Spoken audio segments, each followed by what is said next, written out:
the upfront cost for this first unit? 7,000, 8,000 because there was agency fee. So that's quite a large amount. How has that property been occupied for you? Amazing. So my first couple of months, literally, I was hitting 90% occupancy. I was only having the odd one night in between that was not getting booked. I've had a 3-month booking in there since the beginning of January, so it's been quite well actually. You mentioned for your second unit, you got quite a big booking over the weekend. Tell us more about that. They check in today and they're in there for 5 months now. Wow, 5 months. So how much was that booking altogether? On Airbnb, it was like £8,000, just nothing. And then I actually able to convert that to 10,500. Right, so you converted it to a direct booking, are you saying? Yes.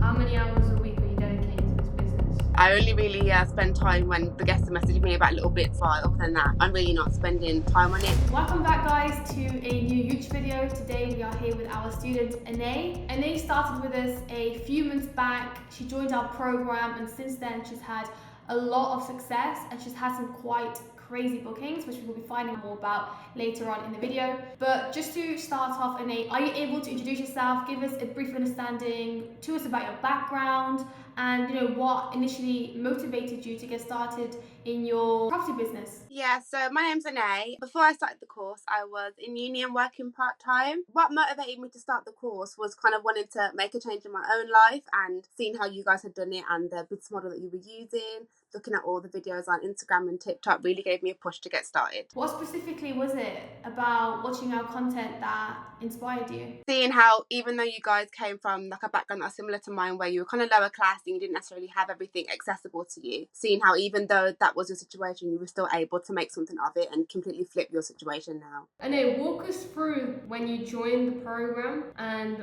what led you to getting your first unit. So when I first joined the program, my biggest issue was myself being able to be like getting over the rejections. I think at the start, it's very hard to let that get to you and for you to be like, oh, maybe this isn't for me. So with the help of like the mentors in there as well, you just got to push yourself, and me getting the calls. Eventually it got to a point where I just was like, oh, if they're going to say no, they're going to say no. I want to keep calling anyways and just keep not accepting the answer no. So eventually with my last call, which was the one where I got my property, I literally was not taking no for an answer. And that was the only way that I was able to get that viewing booked in. What kept you going on days that you didn't feel your best and you didn't feel like turning up, or you felt like, I don't want to do those calls? Because making those calls and dialing the phone and putting yourself out there isn't a comfortable position you're putting yourself in. Yeah, it was. I think more so looking at my surroundings. Like, I'm at work. I don't want to be like the people that I'm with at work. I don't want to use my uni degree, to be quite frank. I don't want to finish university and then go into another 9 to 5. Like, I don't want to work for anybody else. I want to be my own boss, and I want to make a difference in my life and my family's life. So remembering that consistently, like if I stop now and if I just give up now, I'm not going to get to where I need to be and where I want to be. I'll just be stuck here for the next 20, 40 years,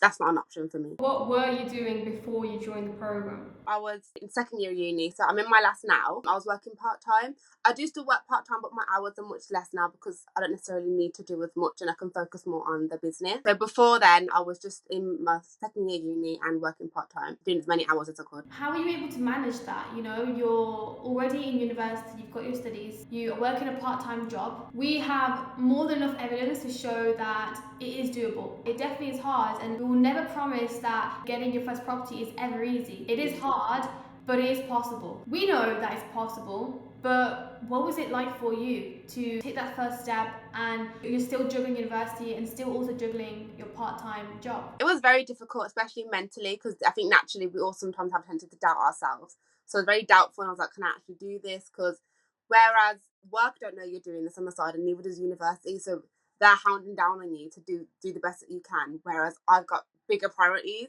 So it kind of was like, how do I juggle all three of them while also making sure that I'm focusing more on the business and getting that first property? So it was just literally just pushing myself. Like, even though I was tired and I was drained, nothing worth it comes easily. So I have to actually make sure I'm putting in that effort. Okay, and when you say you made sure that you put in that effort, after all the rejections, how did you eventually get your first deal? So my first deal, I called the agency, and it was actually the person in charge, and he was honest and he was like, look, like we get calls every day. Why are you any different? And I think at this point I was just saying anything just to like keep him on the phone, and I was literally like, let's just do a viewing. We'll do a viewing and we can talk more in person then. I convinced him to do the viewing. So he made me say like a picture of like what I would do to the property and why I'm good to work with. And then obviously we didn't speak for about, I'd say like a week. I kept dropping emails here and there. And then I think after a week or so, it was negotiable negotiation phase then of when he's trying to get as much rent out of me as possible, and I'm trying to make sure it's working with my numbers. And then after that, the relationship kind of built with that agency, and since then it's been quite smooth sailing. Okay, and then what do you think the director of the agency liked so much about you? Why did he want to move forward with you and not anyone else? I think my confidence, and at that point I was so desperate, I was not taking no for an answer, whereas there was a few other people in there that wanted to do Airbnb with that property. But I think when you can see hunger in somebody so much and they want to do it so much, that's kind of what persuaded him to go with me in the end. And how many bedrooms and bathrooms was it? So this one was a 2-bed, 2-bath. What's the rent? What's the bills? Can you give the financials of this deal? Yeah, so the rent for that one is 1,300, and then electricity is 80, water is 40, and council tax is around £155. So then my nightly rate that I can have it and actually get quite good bookings is between 120 and 130, and then from that I make a profit of around 700, sometimes 600, depending on whether I have to lower it a little bit for winter season and whatnot. Okay, and how has that property been occupied for you? Amazing. So because I started in summer, so my first couple of months, literally I was hitting near 90% occupancy. I was only having the odd one nights in between that was not getting booked. And then now in these months, it's had a 3-month booking in there since the beginning of January. So they're in there for 3 months. And before then, I got a month booking as well in October. So it's been quite well, actually, God willing. How are you able to attract such long-term bookings? So firstly, I started off with duplicate listings. So my first duplicate listing, I attracted an insurance company. And then because I actually spoke out and I called the guests and I was just explaining the situation we so I can help you a bit more, just talking to them. And they said, oh, we're just relocating and the insurance company is paying for everything. And I was like, oh, would you mind giving me the contact details of the name of who that insurance company was? And then since then, I've actually kept that insurance company in contact, and I'll just call every now and then and say, hi, have you got any more people that need relocation? Their apartments available, if we can help out where we can. And that's how I secured the 3-month booking. That's amazing, Ane, because I know a lot of people's biggest fear when starting this business is they aren't guaranteed bookings. What's your thoughts on that? You know what? I think that if you are looking at the competition around you and what amenities you've got in your property, how you can be better, you're going to be fine. Luckily for me, I've never had to experience that where I've had no bookings or I haven't been able to cover the cost of anything. And I think it's literally at the start, I was like, how am I going to be better? What can I put in there to be better than the people that are around me? And I think that's got a big, big impact on your bookings. What was the upfront cost for this first unit? So the upfront cost for this first unit was around 7,000, 8,000 because there was an agency fee, which was £600, and then obviously the deposit. Now I do try and get out of the deposits, but at that point I just wanted to get started, so I didn't really bother with it. So around 7,000, 8,000 I put into the first one. So that's quite a large amount. Would you say It is. managed to recoup that initial investment? So because of the long-term bookings with the insurance stays, I was able to get the price up higher, especially for the second one as well. So since that, and because I'm not having to worry about cleaning costs and whatnot, it kind of all just rejuvenates back in. But a lot of it went on the second one as well. Can I ask then, Ane, you seem like now we're looking at the figures, we're looking at your story and hearing about it, you seem like you found some good success in the program. But I want to take it back a little bit. How long were you thinking about getting started in your Airbnb business? A while. So I think it was December time around 2022. I first had an onboarding call, and at that time she agreed that maybe I wasn't ready. So then after that point I kind of thought, okay, I'm not going to do this, clearly it's not for me, I'll just wait a little bit. And then I kind of had that spot, I was seeing more videos and I was doing more research on it, and I kind of had that spark of being okay, just God's got you back, just do it. So then I got in contact again about the course. So I didn't want to be someone who went into it without the knowledge and then made loads of mistakes, so I had to make sure I was prepared as much as possible. So the course definitely helped me to be in that situation. When you've got other people that are like-minded and want to drive so much and have so much drive to do well,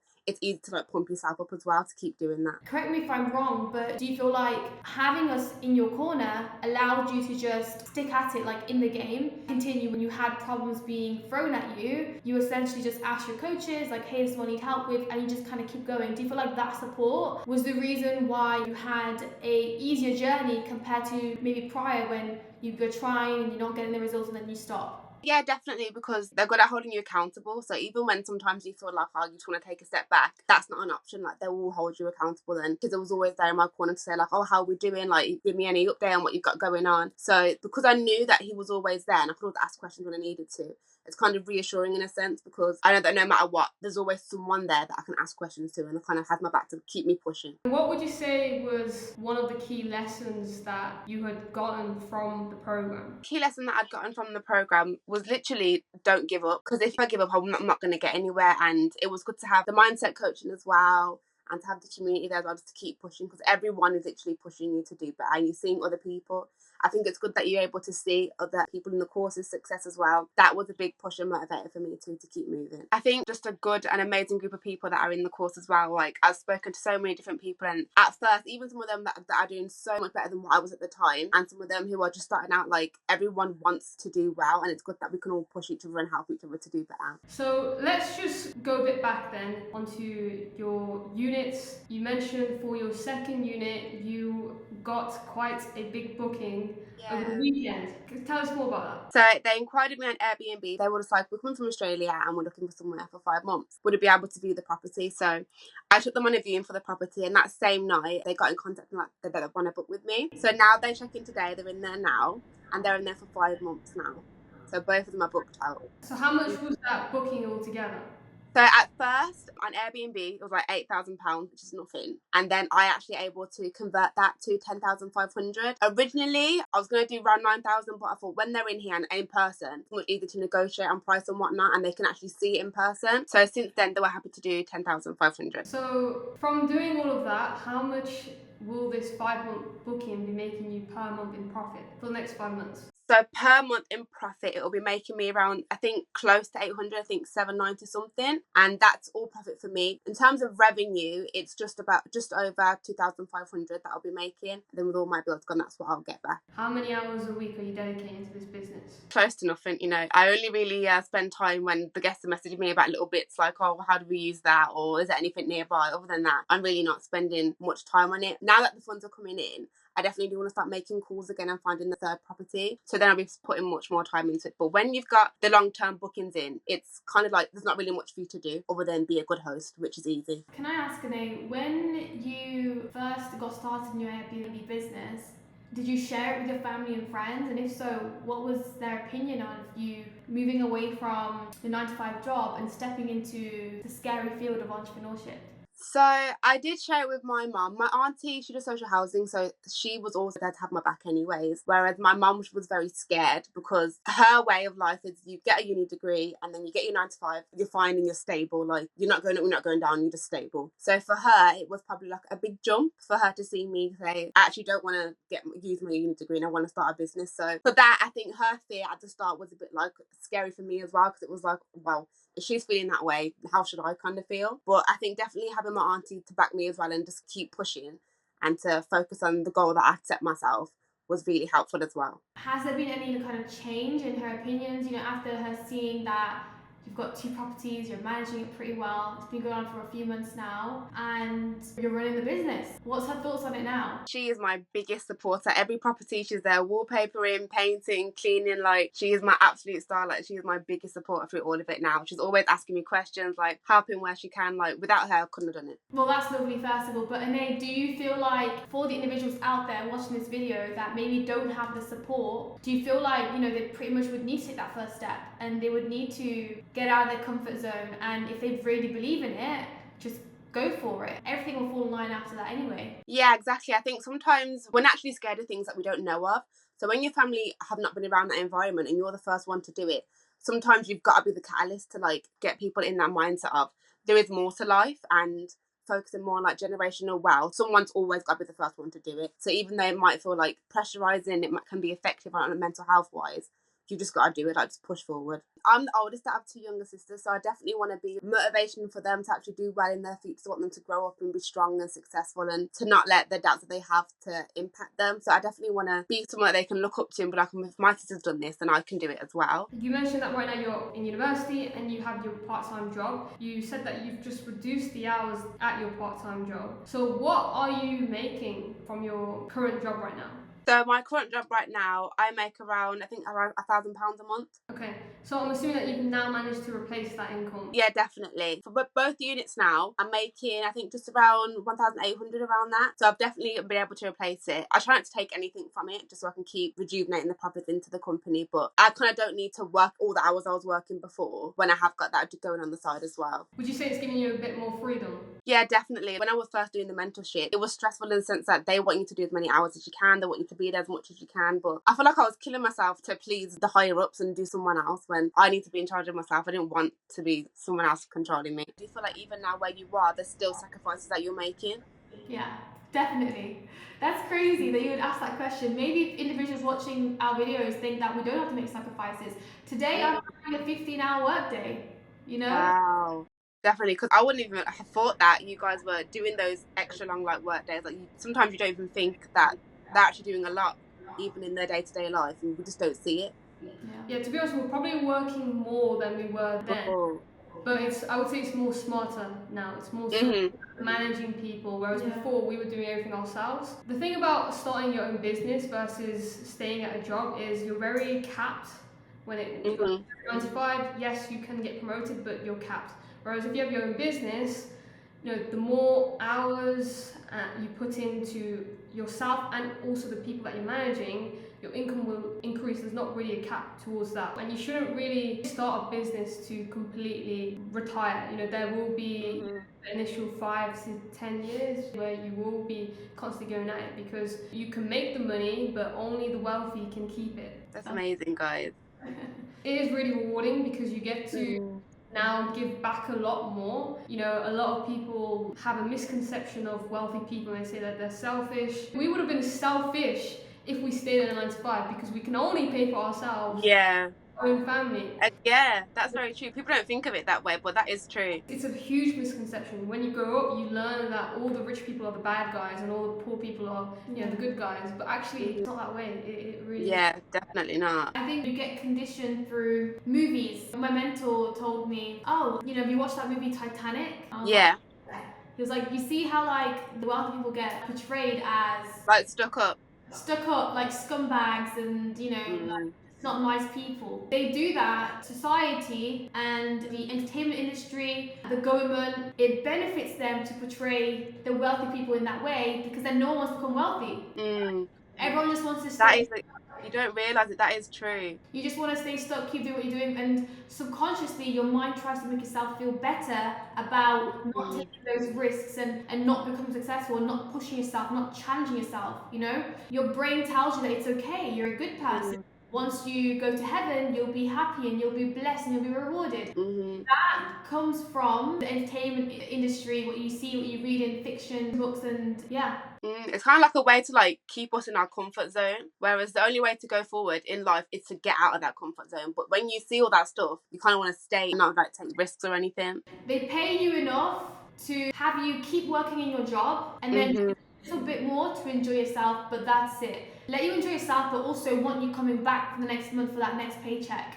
That's how the system is created. That is crazy. It is true. Sometimes I don't even think about it that way, but it is definitely true. They just kind of try and keep you in that bracket of where you are.